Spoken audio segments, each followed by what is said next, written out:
Time to take through the papers this morning at 8:45 with Emma Wolfe and Benedict Spence. Good to see you both this morning. Emma, the Times talking about COVID jabs. Oh, please. Being sold. I know, Yes. I know. Have we talked about anything else for the last 3 years? Pfizer and Moderna later in the year are going to be, they're in talks with some of the high street pharmacies to supply these so that basically the boosters were available the last few years to the over 65s and to sort of high-risk groups. But if you think about it, healthy, young, healthy, middle-aged people have not had any vaccination for 2 years now, since the national programme ended.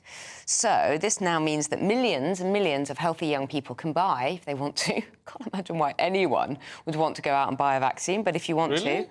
No. You're not a big vaccine fan? No, absolutely not. I mean, I did my 2 that I had to do, but no, I certainly wouldn't have gone anywhere near a booster. I think when you get to your 9th or your 10th booster, there's a clue in the name there. Something's not working. But also, I mean, haven't most people actually had COVID by They've had COVID, so they've probably got good immunity, unless they're at high risk, in which case I would assume they can eligible get for the NHS. eligible in the NHS. I just can't imagine Yeah, anything it's not that more. easy. I'm eligible, but try and get older one. Really? Actually, through the NHS, it's not that easy. I'm surprised at that, because I know people who are eligible who've been badgered and had many text messages. So it may be that it's a recent one. postcode local. I was going to say that's how things work in this country with health. Like if you live in one area, you might have very good access, and in another, who knows? Yeah. I mean, I've had most of them. The last one I just couldn't get hold of. Oh, that's So I'd buy it. strange. Would Would you buy it and do it? Yeah, I'd buy it. Well, because you can buy flu jabs, can't you? Yeah, you can. So I'd do exactly. it. And I'll have one for you, Emma. Thanks. You can have 9 for me if you want. right, I don't no. need it. Well, I think the Haven't point had is that COVID. if it's now over the counter and you can go and ask your pharmacist for it and pay for it, at least that's your choice. Yes. Exactly. That's what I Which feel. is It is good. your choice, and it may be useful if you're going travelling or something, or you feel that you are going to an area you need it, or whatever, or your immunity is low. You've just had. Yeah. Yeah, I might buy one for Bev Turner for Valentine's. I think. Morning, Bev! No, I don't think that could Trouble in down to it. paradise. But it's a nice thing we can agree to disagree. Oh, yes, so politely. Probably around the same price as a flu jab, probably around Probably. 15 to 20 pounds. Yeah, well, it's not So there bad, you all go. things That's all considered. right for Bev's birthday present. Yeah, she just had a birthday, actually, recently, didn't she? Save it for next year. You missed it there, yeah. Christmas. Guardian, Benedict. Yes, this is the next stage in Israel's ground offensive in Gaza. This is the last sort of holdout, the last stronghold of Hamas, which is Rafah on the border with Egypt.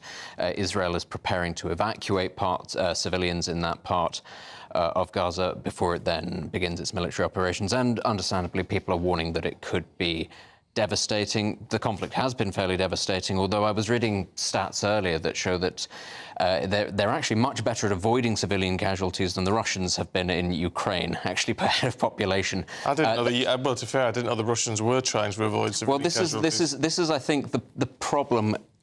Warfare does kill an awful lot of civilians, however you go about it. And I think what we have seen is the difference between, and I know a lot of people have made all sorts of allegations about how Israel has conducted the war in this very built-up, very difficult urban area. But on the one hand, you've got, exactly that example of the Russians sort of indiscriminately firing at people, Mariupol in particular, causing huge devastation and not particularly caring, and then blaming the Ukrainians for using civilians as human shields.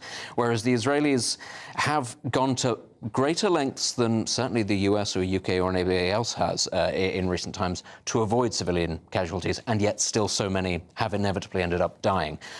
Although we do need to remember, as part of those sort of 26, 27, 28,000 figures, a lot of those are Hamas fighters as well. It's very, there is a lot of, in the fog of war, Sometimes a lot of they're that. indistinguishable, aren't they? Exactly.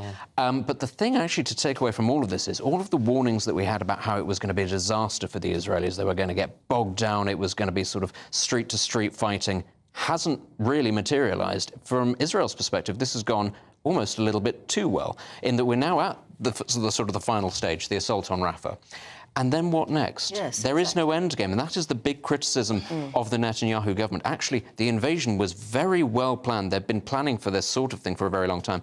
But how now do you extricate yourself from it? Do you just leave Gaza to its fate? Surely you can't do that. Do you leave an occupying force in? Tremendously difficult to do. Very angry population, obviously. That's not going to go down well. Of course, the US knows that from its attempts to sort of occupy and pacify Afghanistan. This is what we always get, is no end game. And there is no end point, because what Netanyahu vowed to do was to eliminate Hamas. And as we've said so many times, how do you eliminate? an ideology? How do you? At Do you know what what? point do you say they are eliminated? This argument I don't have so much time for, because you could have made the same argument about the Nazis in 1945.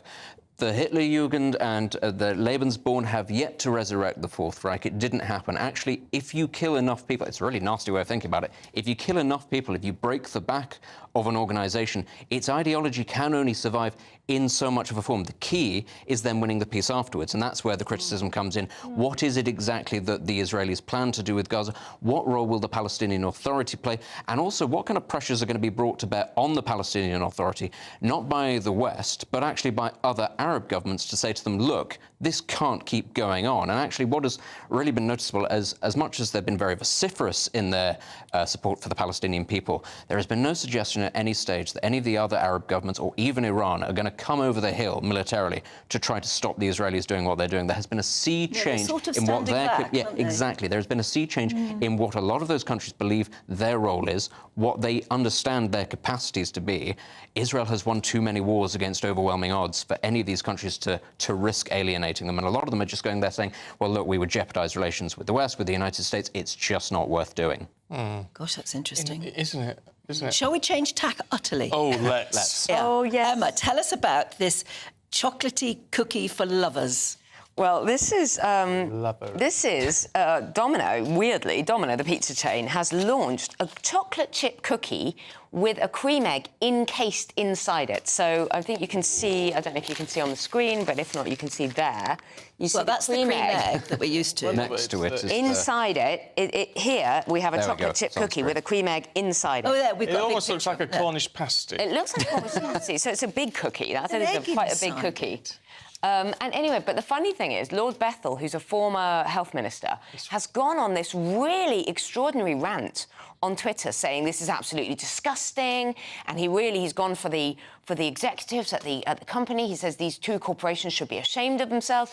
People on Twitter have been saying, calm down, you're shouting at a cookie. He's really, really angry about this. I mean, yeah, it is. Calm down, dear. I don't know whether he's being serious and this is a serious health risk must from a sort be. of No. I health think he is. I perspective. saw him on GBNEWS. He's really quite angry about it, and he says these are serious corporate food companies. What are they thinking? The executive team, the board, and the shareholders should be ashamed of themselves. Except that you're talking about it's not Cadbury, illegal, which but is it's in the business of harmful. chocolate, isn't it? Yeah. Cadbury sells chocolate to Chocolate us. company And Domino's sells sells Domino's pizza. sell 4-11. pizzas. So It's hardly health food. So they're hardly health food. In fact, Exactly. they've got together, and it's for Valentine's, I presume, is it? Oh, it's a limited edition, yes. Well, Yeah. I assumed it was for Easter.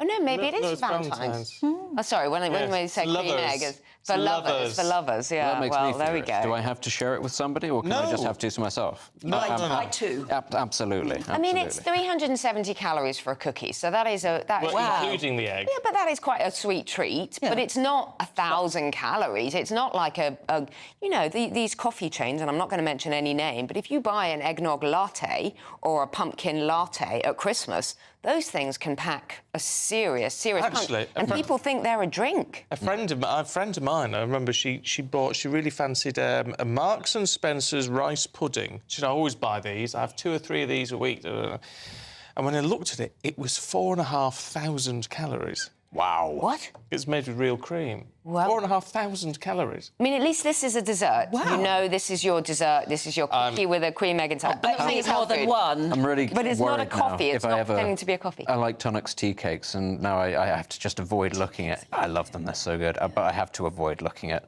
because you can taste.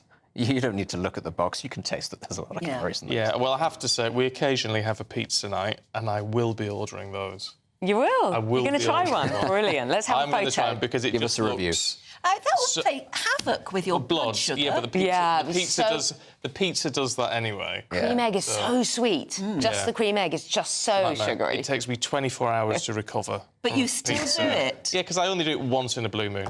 Anyway, on that sweet and delicious Asian note, treats. thank you both. Great to see you this Lovely. morning. Thank you. Oh, we've got 30 seconds. Oh. Well, just time to say unusual. thank you very much, really. Yeah. Well, I can feel my blood sugars going up, actually. Well, yes, as we you speak. have to be super careful, Just, don't you? just at the thought of that. Look at that. I'm in the. Will you green watch a at the moment. film whilst you're ordering the pizza? Yeah, but we'll put a TV show on or something. One of the ones on the list that you haven't seen yet. There's a maybe. raft of films. We had a disagreement about Pretty Woman. I said it was the best film, and Anne said it was it's a complete awful, waste and of you've time. ruined it forever for me. That's And I'm fine. very, very sad about I that. do like to agree to disagree. Anyway, that's it. Get off, you two. Thanks very much indeed. Here's Aidan.